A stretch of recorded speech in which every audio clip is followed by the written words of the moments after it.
What's up, y'all? Night's Edge here again. Got a pretty cool little video here today. A little bit different one I normally do. Not, like normal overview, review, unboxing, something like that. Kind of wanted to do something a little bit different. I thought this was a, pretty neat comparison. But before I get into it, if you like the content, subscribe to the channel. I'd really appreciate it. If you like the video, hit the like button. If you want more of it, like I just said, subscribe to the channel. I got to work on my intro. But Patreon, if you are interested in supporting the channel, please look at Patreon. I would really appreciate it. All tiers are pretty much the same content. I don't do different content layers for different tiers. But I do try to do a little bit extra on Patreon just to, kind of give the people that want to give back to me and the channel a little bit extra. And I really do appreciate everyone in Patreon. One of them is Mr. Eddie. He's the one that's let me borrow these knives. Y'all go check him out on Instagram. He'll be linked down below.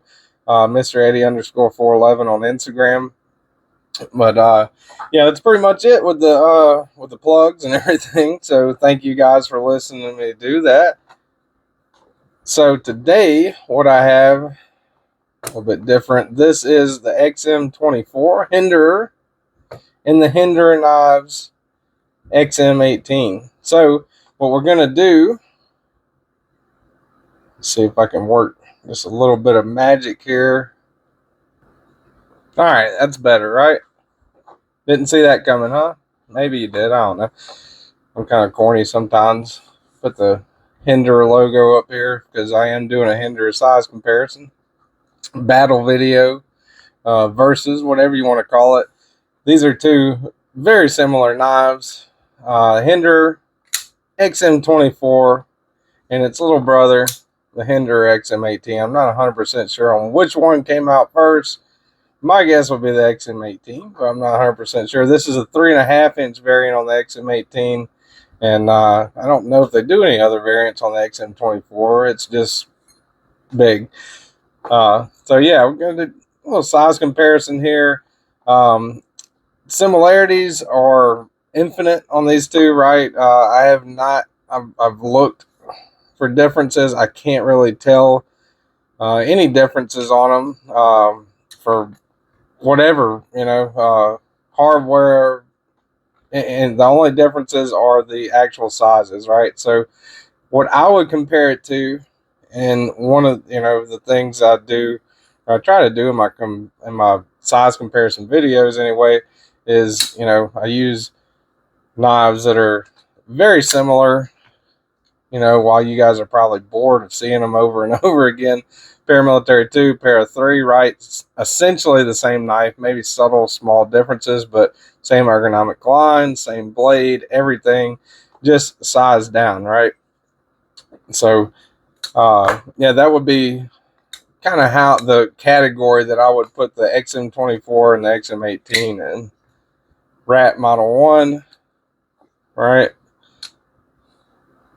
So I guess we'll start out with what size comparisons. Already got everything out, right?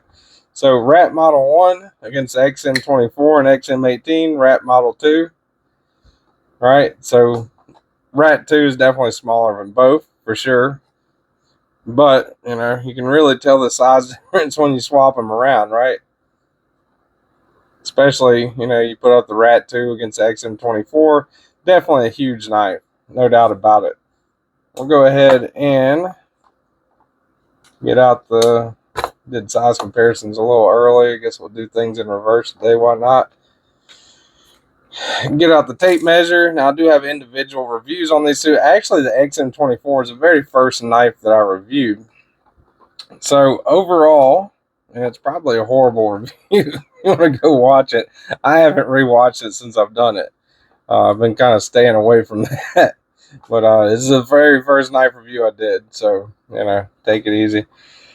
Overall, you got from the tip of the blade all the way to the end of the handle, just over about 9 1/8, right at 9 1/8 on the XM-24.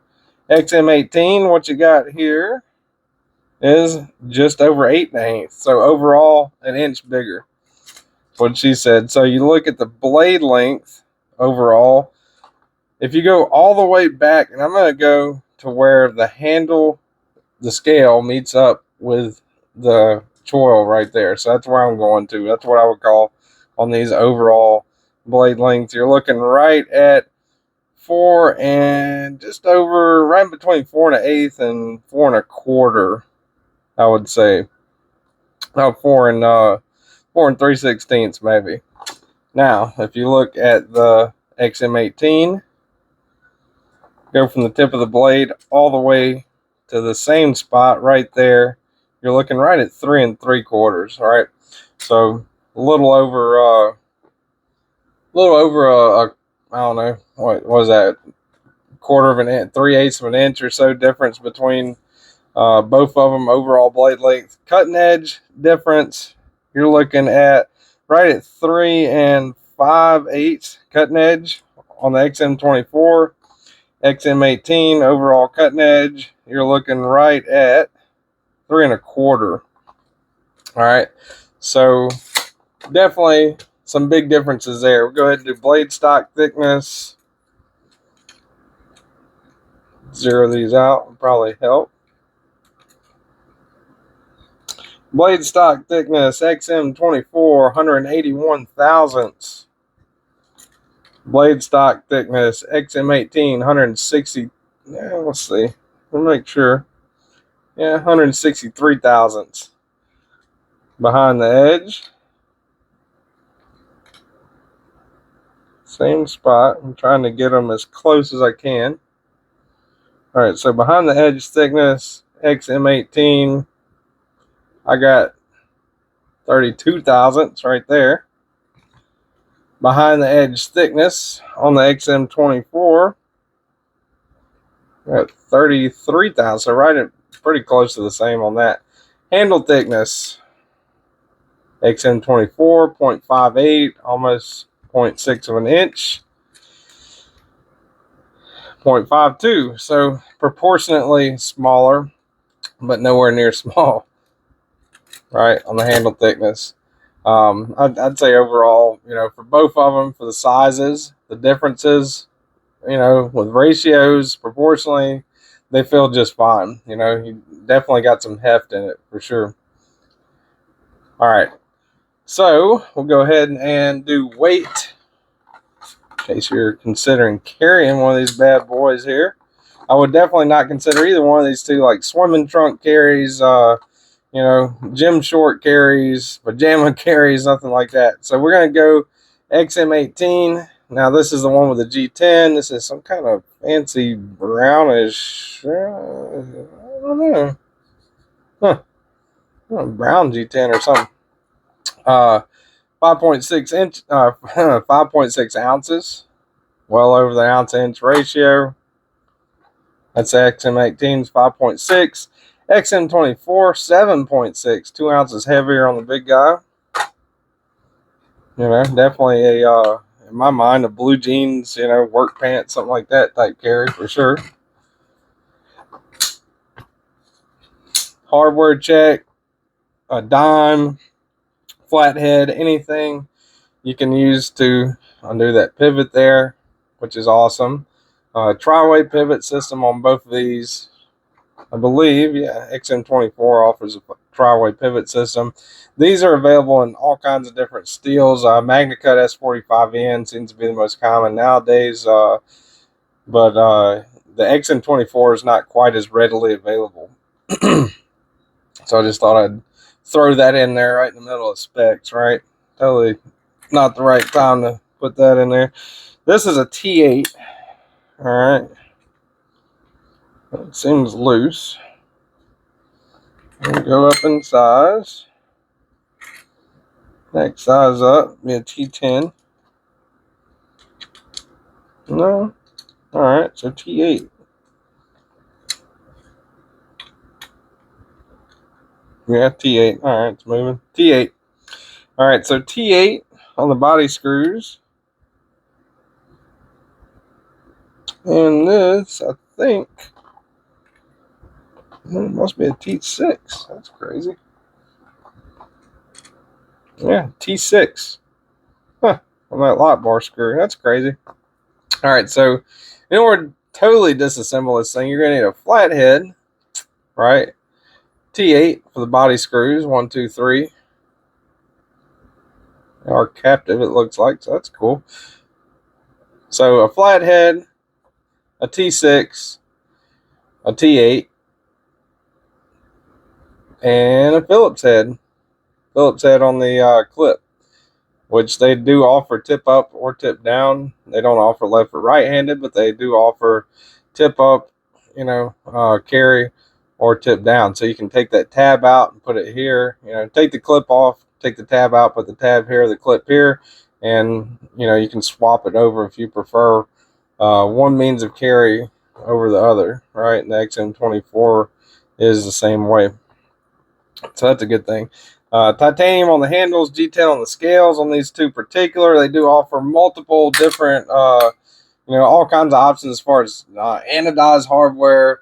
You can buy a single scale to where you take off this G10 and, slap a fancy warthog design or some kind of crazy design on there. DLT Trading actually offers that. I'm not affiliated with them, but they are the best place to buy Hinderer knives. Just to let you know, you go to dlttrading.com. That is one of the best places I've found anyway to find the most variants of in-stock Hinderers. These XM-24s don't seem to be in stock too often. I'll swap these two around to see if they, maybe if I put the XM-18 up top, it'll look, I don't know, still looks small. So anyway, that is the hardware check. Now, overall, man, the XM-24, as obvious as it is a fuller, larger size knife. So full choked up, I still got a ton of room, actually 2 more fingers of room there, even, choked up. Now choked back, still got a finger choked back, right? So this is a really large knife.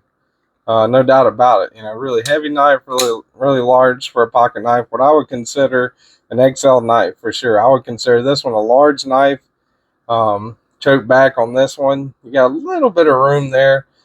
Choked up, you've got a little over my finger anyway.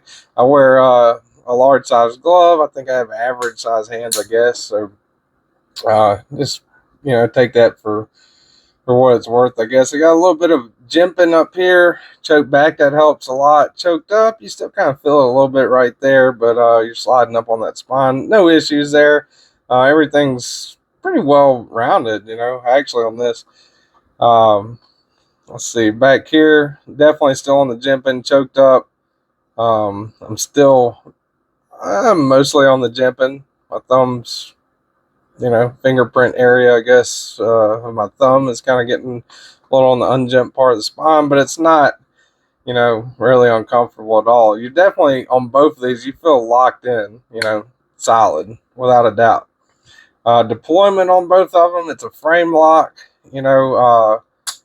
flipper tab, standard Hinderer flipper tab, offers really reliable, really nice deployment. Like I said earlier, they both offer the tri-way pivot system where you can, take it and swap the bearings out for phosphor bronze washers, or Teflon washers. So that's pretty cool too. Both of them are workhorse knives. The smaller guy I wouldn't consider a mini by any means. I mean, this is a big full-size knife. Let me get out. Let's see. I got my XM-18 right here. Now this is my. These two are Mr. Eddie's. This is mine. This is the Spanto, I think, blade shape. Spear point, maybe. I think that's spear point. Blade shape. Now this one's the Skinner. I actually preferred the Skinner a little bit over that one. I might be partial because it's mine. I don't know, but I definitely prefer the Skinner blade. This is like I said, the Skinner blade shape. Now once these break in, you can reverse flick them off of the thumb stud once they break in. Now the thumb stud also acts as an over travel stop. So that provides a little bit extra security. Plus, you got the frame lock on this side locked out. Really, workhorse of a knife. That's a lot of the reason that Hinderer built his knives the way they are. I think is for first responders and you know, somebody that wants a super duper reliable workhorse of a knife. So anyway, I think that's about it, man. I can't think of any other really super big comparisons or differences between the two. They're both very good knives. This one, well, if I guess the biggest thing, this one is about $600, $599 for this one. What they, this version, plain titanium G10. That's what this one. That's what I priced out at. Anyway, it's not available anywhere I could find. These are in some variants available on DLT's website. And other websites, a lot of other websites also every now and then have them in stock for sure, other than DLT. But this one is about $425. So you're looking at $175 difference between this one and this one. And this one is essentially a more blown up version of this one. Now, is it worth it? I don't know. I mean, does it cost them that much extra to produce this one? Then this one, it might. I don't think it does, but I don't know enough about that to say otherwise. I would say, it would probably be a little more reasonable if this one being $425, that this one was, 500, maybe 475, 500. I don't know. Maybe they'd be losing out for that. I have no idea. So that's just my opinion anyway. But that's pretty much it, y'all. This is the battle comparison video of the two. I would say I would prefer the XM-18. That's just me. Just because this is the 3.5 again, XM-18. That's the one I would go with over the two, just because of the fact that the XM-18 can pretty much do a lot of work. I don't see any situation where I would have to have a that much larger to get a job done, but some people might. So anyway, that is my battle comparison video of the Hinderer knives XM-18 and XM-24. Appreciate you guys watching. If you made it through the whole video, congratulations. I really appreciate it. Means a lot to me. Thanks to all my subscribers. Y'all are awesome. If you're not subscribed already, hit the like button down below. Really appreciate it. And hit the subscribe button. Consider joining Patreon if you want to support the channel. And if you like my content, if you want more of it, subscribe. That's pretty much it. Hope you guys enjoyed the video, and I'll see you on the next one.